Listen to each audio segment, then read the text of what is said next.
Greetings, my name is Kerry and welcome back to my channel.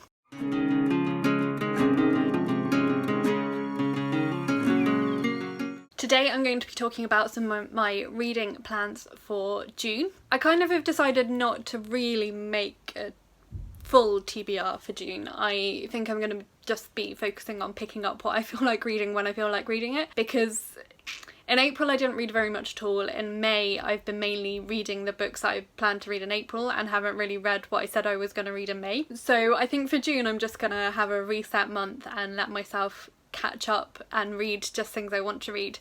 So I have picked books for my usual staple categories. I'm going to talk about them, and then I'm just going to go through some of what I'm currently reading to give you an idea of what books I have ongoing at the same time generally, because I usually have multiple books on the go at once. And I was joking with someone on Twitter a couple of weeks ago about having 14 things on my currently reading, which is a bit higher than usual, but actually when I break down the list of categories, I regularly have about 8 things that are ongoing that I'm comfortable with. So I thought I'd go through that as well for you. Without too much further ado, let's just go into what I am planning to read in June. In terms of book clubs, it's the last month of my theology book club, and we are reading The Pastor as Public Theologian by Kevin Van Hoozer and Owen Strachan. I am hoping to start this today because I have just finished the book I was previously reading, which was actually our April book that I hadn't quite finished. So I'm gonna be starting this one today, I think. I don't really know what it's about, apart from that it's about the pastor as a public theologian. The good thing about theology books is they often do what they say on the tin. Ninja Book Club is coming back soon, but I don't know if that's going to be back actually in June or if it's restarting in July. There's been a little bit of a discussion about what book we're going to be reading, but I haven't had anything definite yet. And then also I've just joined a classics book club, which is hosted by Jessica, who is a book blogger, and she blogs at, I think her blog is called Stuck in a Book. If I've got that wrong, I will put it up on the screen, the correct version. I think there will be a book picked for June, but that hasn't been picked yet. Also, I will say at this point actually that I think the next round of Voltathon, hosted by Margaret from The Word Nerd, is going to be in June, but again I don't have any details about that yet either. Back to what I'm actually planning to read. So I picked my next 2 Book Death Row books. One of these I will definitely be trying to get to because it ticks several boxes for me. So that is My Life as a Traitor by Zarah Ghahramani. This popped up on my TBR maybe a year ago and I never quite got round to it. This is actually one of the oldest books on my TBR, and it is a memoir, and it is of a political prisoner in prison in Iran and her experiences of that, and so it also will count for Read Around the World. So I'm definitely keen to get to this one. I think it could be quite a difficult read in terms of the content and subject matter.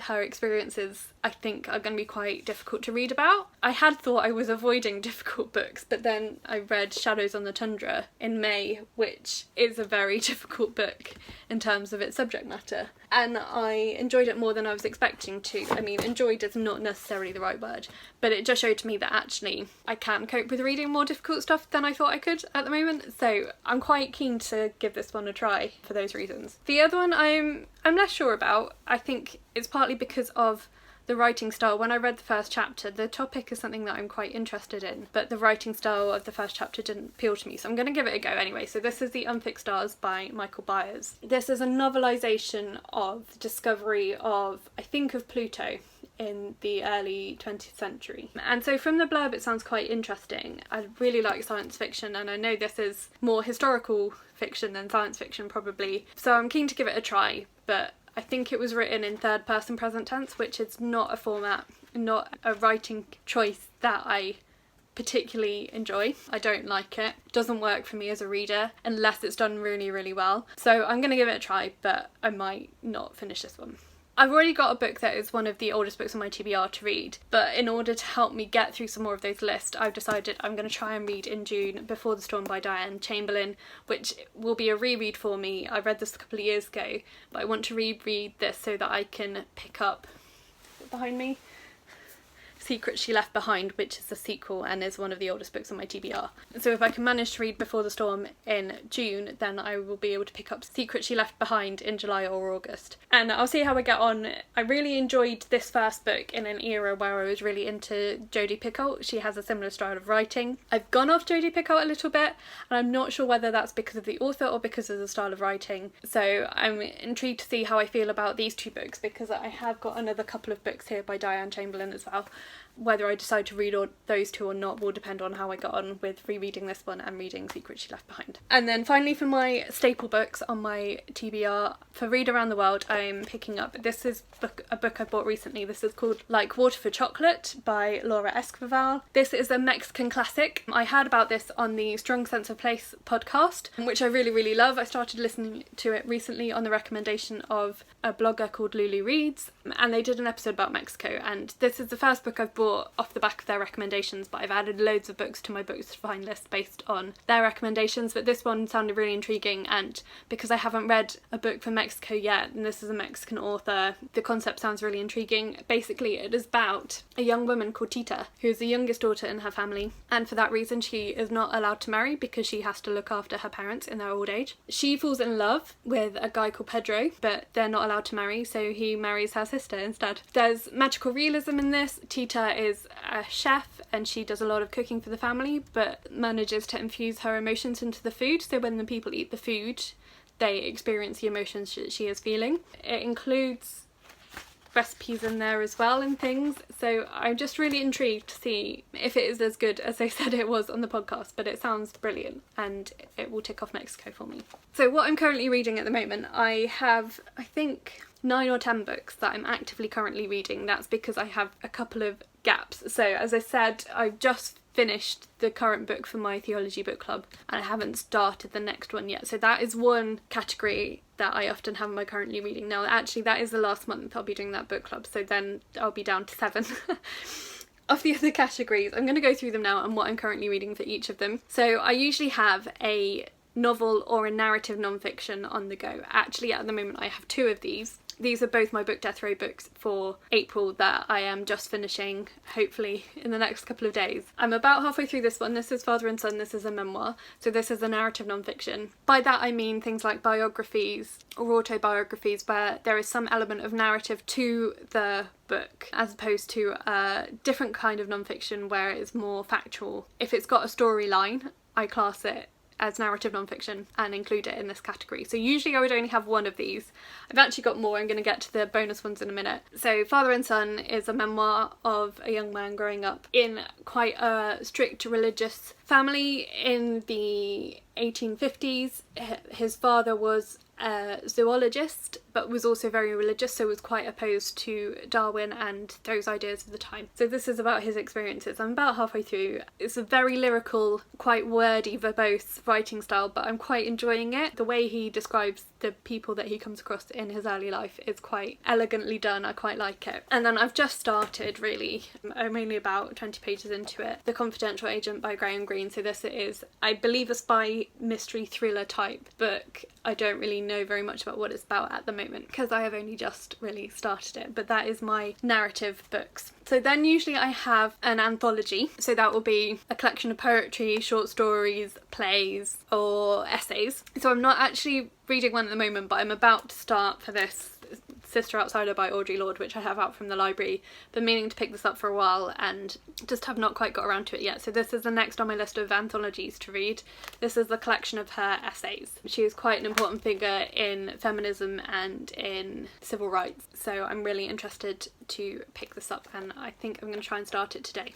I then also usually have a Christian non-fiction book, so a book about Christian theology or discipleship or lifestyle. So I've just started Paradoxology by Krish, Kandiah. This is actually another of the oldest books on my TBR, and one of my friends said this is a really good one, I should try and get to it sooner. I've only read the introduction so far of this. I started it yesterday, I think, or the day before. So this is my current Christian non-fiction.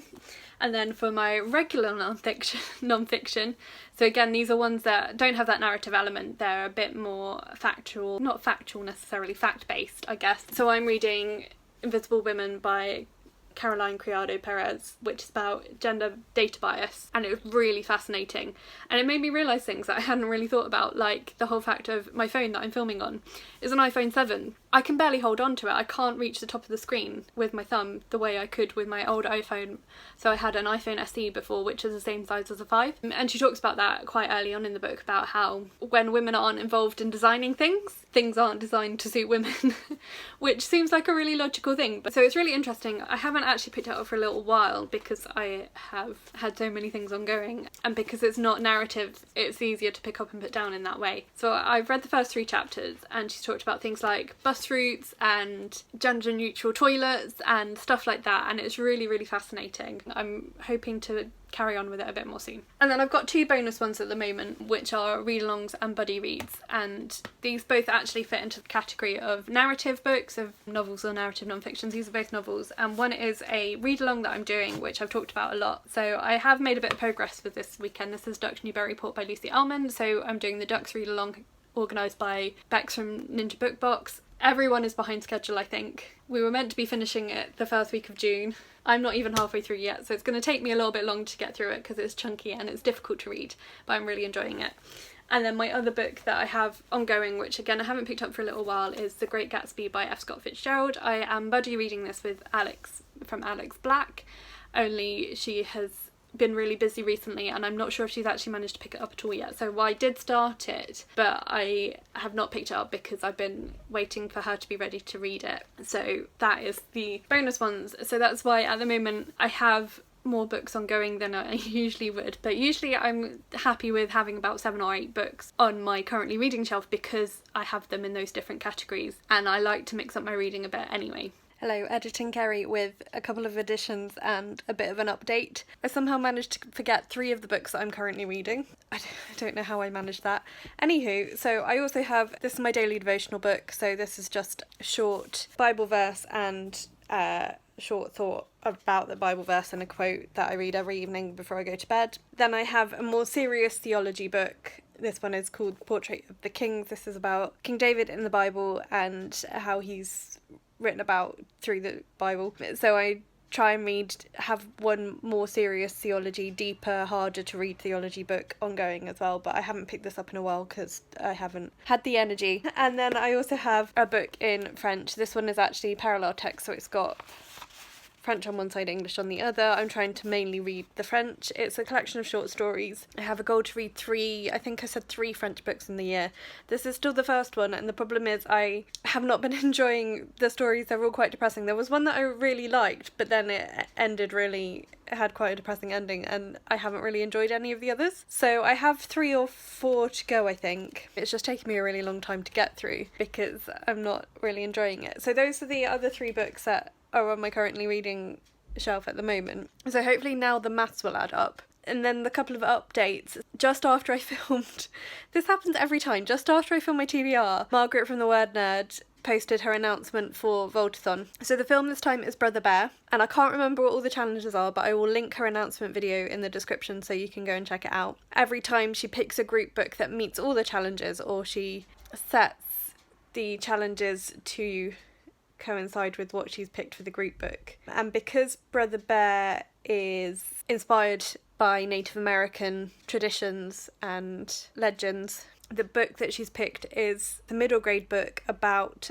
a girl who is of Native American heritage, but her mother was adopted, so she is trying to rediscover that heritage, and it is called I Can Make This Promise by Christine Day. So I've ordered a copy of that, hopefully will arrive in time. Can't remember the dates, I'm sorry. It's sometime around the middle of June, but as I say, I will put that information in the description box and link to Margaret's announcement video.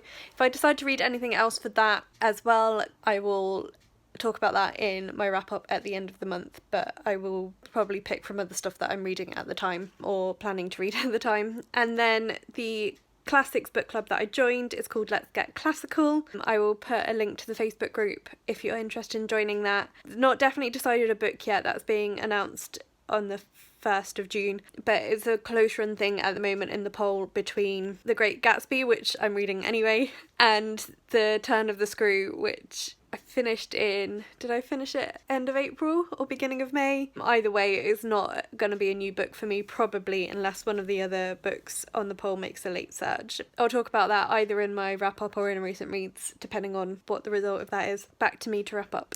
Let me know what you think about any of the books that I've talked about, and also please do like this video if you've enjoyed it, and please think about subscribing if you haven't already. And you can also find me on social media, so I'm on Twitter and Goodreads and also on Instagram, so all that information where to find me is listed in the description box below for you. But that's it for today, so thank you so much for watching, and I will talk to you again soon. Bye.